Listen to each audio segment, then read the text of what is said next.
Right, Blues fans, here we are.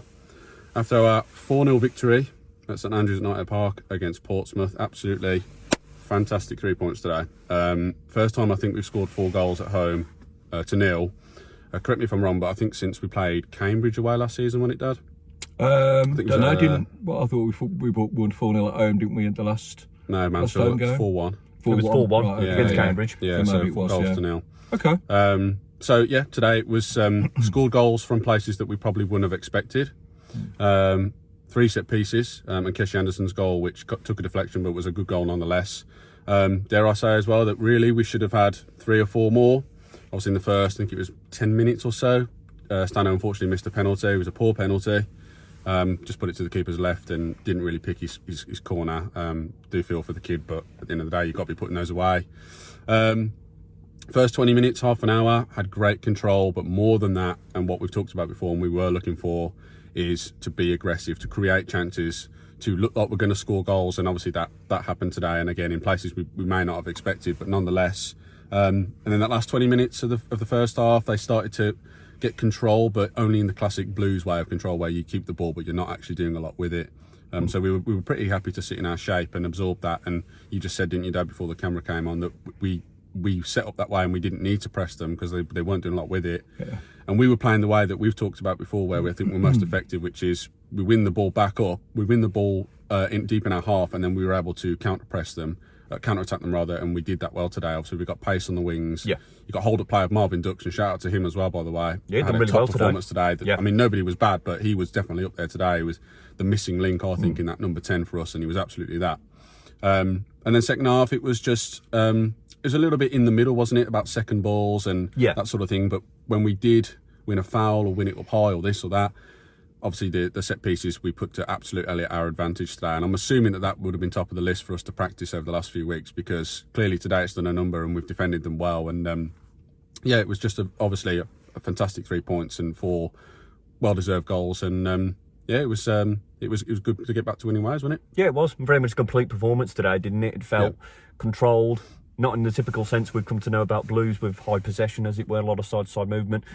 Interesting enough, and one of the statistics we'll talk about as well in our post-match reaction here, but we had 43% possession today. Yeah. Again, going back to the podcast that me and Dad recorded earlier in the week, when we have less of the ball, we're more effective with it. And that's just us, that's other successful teams as well. So this is kind of a template now, in which for us to play off, really. We can create problems for teams. We've got players with ability that can hurt teams. And now we're finally starting, and it wasn't glad to see it was just a one-off at P&E, but now we're starting to hurt teams using set pieces as well. We looked threatening, beautiful in-swingers, a couple of assists from Cochrane as well. He had a good game today. Did. Like you say, Joe, nobody really had a good game, but outstanding Dutch, as it were. Damari had a good game today as well. Found some really good balls coming from Roberts. I hope maybe he hasn't got a knock because he came off at half time, so a little bit concerned about him coming off. But Kesh, to be fair, came on, did a really good job. Strength and pace again, as we always expect from Kesh as well. Some goals coming from areas we wouldn't expect as well, but it's good that we're utilising an area of the game that's been vastly underused in recent games, pretty much all season, and we haven't really deployed from set pieces. I think we've all kind of forgotten about the missed Stano penalty, really. It was a poor penalty, unfortunately. Usually Stano goes to side netting. But that was a shame, really. Yeah. And like you say, Joe, when Portsmouth did have possession sort of late in the first half, it was very much kind of passive possession. It wasn't really anything threatening from it. And proof was in the pudding very much for Portsmouth today, in that they didn't register a single shot on goal. But credit where credit's due to Portsmouth's fans, as it were. They kept the spirits, and they did provide some amusing chants as well, to be fair. So, no, fair play to them. It's a long journey. And just wish them best for the rest of the season, really. And we won't see them again now till the very last game of the season. It's true. I mean, the weather will be a bit different, won't it? Well, you hope so, wouldn't you? But very much complete today, wasn't it, Dad? Yeah, I'd say so. It's a bit weird because I categorise that as, in the context of the way that we normally play, as an anti-Blues performance. It was almost, wasn't it? It's the antithesis of everything that has been associated with us up to now. And again, you can draw parallels with the Preston game, with the possession, with the way that we attack set pieces, with the way we defended set pieces as well. When their corners came in, they looked ineffective. James Beadles looks very assured. Good to see various other people getting on the score sheet rather than Stano. I wouldn't want him in terms of penalty, but it's good to see others getting there. Clara getting one as well, so that's both centre-halves having scored in the last 3 games now. It's just when you compare it to kind of Bristol City, we were all bemoaning last week about ridiculous levels of possession at over 70%. and no penetration. Yeah. How is it? It's the magic of football, I suppose, isn't it? How is it that you can get less than 45% possession and look like you were always ultimately going to win the game? Just look like the stronger team. Bristol City, okay, they're top end of the table. Portsmouth are towards the bottom, but there's not that much difference between them in reality. But yeah, it was just really heartening to see. I'm just really pleased for Chris Davis, because what's happened there is that he showed his adaptability. Yeah, he has, hasn't he? We've been talking about this really in our comments and in our pod endlessly almost over the last kind of few weeks. And you have to give credit to the bloke. Yeah. He sussed it. He sussed that game out. He did. He worked out what needed to be done to take the opposition off guard and executed. And the players did it perfectly as well. So, there's not a lot to add other than the fact that I'm really pleased to see that we've got that ability now.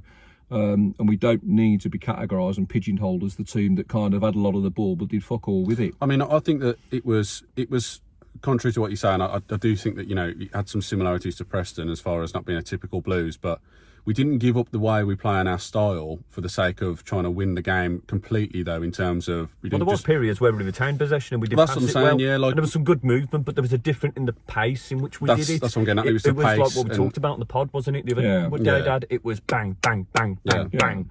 For me, it was very basic as this. It was the fact that when we had chances, we put them away. Yeah. That's why we literally could have won like 6 or 7-0. But the point is we scored 4 goals.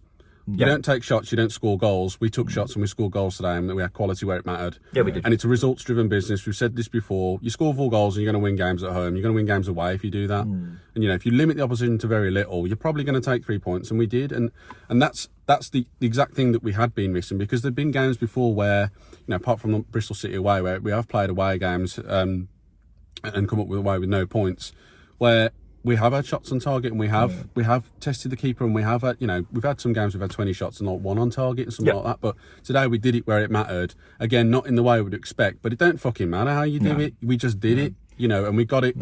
I don't know what's gone on, because if you'd said to me 5 games ago, we play Portsmouth home, we're going to score three goals from set pieces, I would have said, get the fuck out of here, no chance. Yeah. But today we did. A couple of shout outs to some players as well. Obviously, we've mentioned Marvin Dutch, probably man of match for me today. He was absolutely fantastic.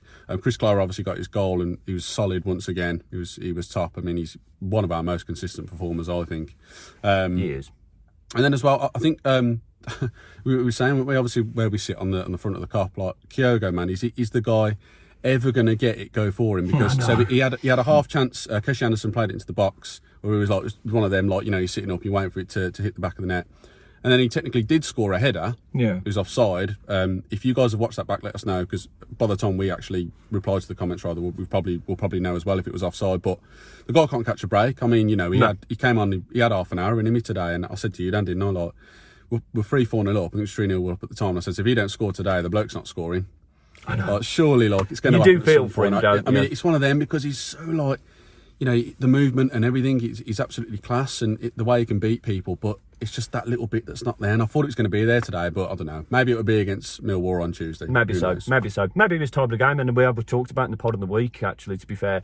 Millwall do struggle with pacey, quick, skillful players at the back when they are defending, because they're predominantly aerial defenders. Yeah. So maybe he will get his opportunity there.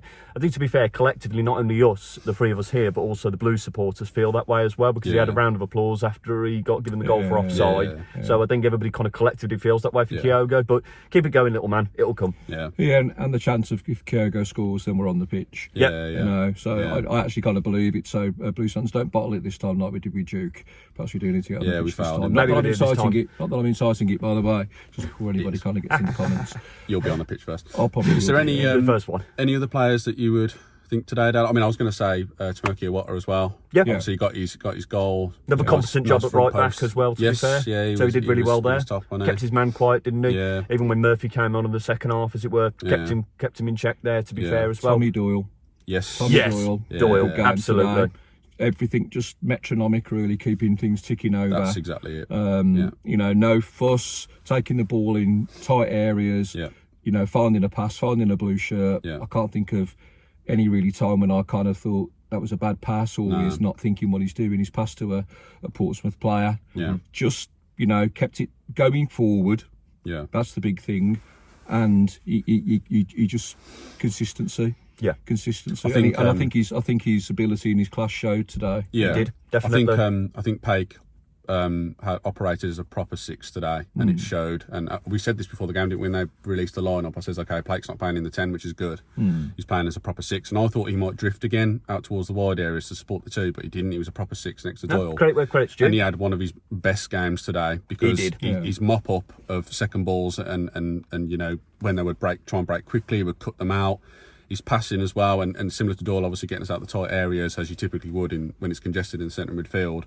He was really good at that today, and he nearly scored as well, didn't he? He did. Oh, sorry, he did score. Paik. He did score, yeah. Paik did, yeah. He scored a header. What am I talking about? Sorry, I thought you were on about Doyle for a moment there. No. So yeah, the 2 of them in the 6 were great, and obviously initially we thought, oh, why is Mark Leonard not in there, because he's been playing really well. But credit to the 2 of them, they were fantastic, weren't they? Yeah, good game by both, really, and. You know, it's just starting to see so many consistent performances, isn't it? Really, you know, and everything looked like it clicked organically as well. It wasn't feel like you don't even like the team was forced together. Everything seemed really well drilled. They understand where they needed to be at set pieces, defending, attacking, how we were moving the ball forward, what we were doing set when the team was breaking, as it were, who was going to break up the play, who was going to recover the ball, move it forward. Everything followed naturally and felt organic, and that was really key to today's performance, as it were. And like you say, Dad, Chris Davis's pragmatism came through here. He understood the opposition, he understood the system he wanted to play, how we want the players to play it, and he applied it, and it worked brilliantly. And that's exactly what we need going forward. It's not going to come off every week, because it never is, particularly in this division, but today it did, and it really did show, and it was brilliant. So well done to the team, well done to Davis. Fantastic. I think that's the thing to hit home, isn't it? And I was going to mention next is, and we've talked about this, it's great right now, obviously you can't fault the boys today, and we've got 3 points and we've scored 4 goals. But Tuesday night, it will be a very tough game. We have to go there and bring the exact same energy. Good opposition. We have to be the same, and we have to be ruthless. We go 1-0 up. We can't stop and sit in. We have to go for it, because this game, you know what this league is like. It's game after game, and we can't just revert to a Bristol City performance. No, we can't be doing things like that. We have to do the same again as today. It has to be the same, and I understand, because you know, if you're consistent like this all the time, you're going to probably be where Coventry are, aren't you? But you know, the point is that can we continually do that, or do it more often than not? And that's the big question, and that's what's really going to get us moving up the league and challenging where we want to challenge and be competitive. But as you said, Dan, you can't fault the boys today, and a massive congratulations. No, you can't. No, not at all. No. I think you know, we're going to be in for a fight Tuesday. Like, you know, we really are, and I mean, they'll be sore because they've let in a 6-minute injury time equaliser against Oxford today. You know, they had the chance to go into the top 2, and that's going to hurt them. So after they've got over licking their wounds a little bit, as the Lions would. I'm here all week. Very good. No pun intended, of course. Then they'll be looking for some kind of redemption. I would say. Yeah, they will. And so we'll be in the firing line for that. So we've got to be ready. Yeah, we have. We've got to be ready. Yeah. And we will be also. Quick shout out to the boys from KRO 1875. So thanks for popping over to see us today in the Cup. Nice to meet you, boys. Look forward to the vlog later today. Absolutely. Keep it up, lads. And the 2 gentlemen who came and shook our hands today and said, love the pod. Keep it up, Blue fans. Spread the word of the shout Free out to Blue Mark, Boys podcast. who's just a few seats down from us in Cup 30. Yeah, absolutely. Good see you, mate. And apologies to the old boy. I spoke to you after the game as well. Thanks very much for coming over, shaking our hand, saying you like the pod as well. Fantastic. Keep it up, Blues fans. And, can't enjoy it any more than we have today, have we, really? Yeah, don't get much better, so yeah. No, absolutely. Onwards Tuesday and with more positivity, and let's see what happens. And we'll be back, hopefully, with post-match reaction on Tuesday's game. And then, obviously, I think after that, we've got Middlesbrough away, so we're back post-match reaction there. But we'll be back with the pod in the week as well. So make sure you check that out as well. But, no, 4-0. Happy? Scored from 3 set pieces, which you can't ask for much more than that. So no, you can't. No, that's just the best thing about it, isn't it? Absolutely. When are Villa playing on a side note? They're playing 8 o'clock tonight. They're playing Liverpool away. Okay. So okay. So come on, Arnie, sort it out. That's a foregone conclusion. Villa winning there. Liverpool's break their losing streak. Yep. Yeah, I would hope so. Come on, Liverpool, go and slap the Villa. I would love it, wouldn't I? So yeah, Blues fans, as always, let us know what you think of today's performance in the comments. Like the 3 set pieces that we've scored. Maybe that's going to be our new thing, back to the Blues of old, as it were. And then let us know your thoughts as well for Tuesday night's game against Millwall at St Andrews Knighthead Park. It'll be a tough test. Let us know score predictions as well if you want to chuck those in there. Massive 3 points today. Congratulations to the Blue Army and Chris Davis's boys in blue. But until then, we will catch you all on Tuesday evening. Keep right on, and we'll see you all soon. Keep right on.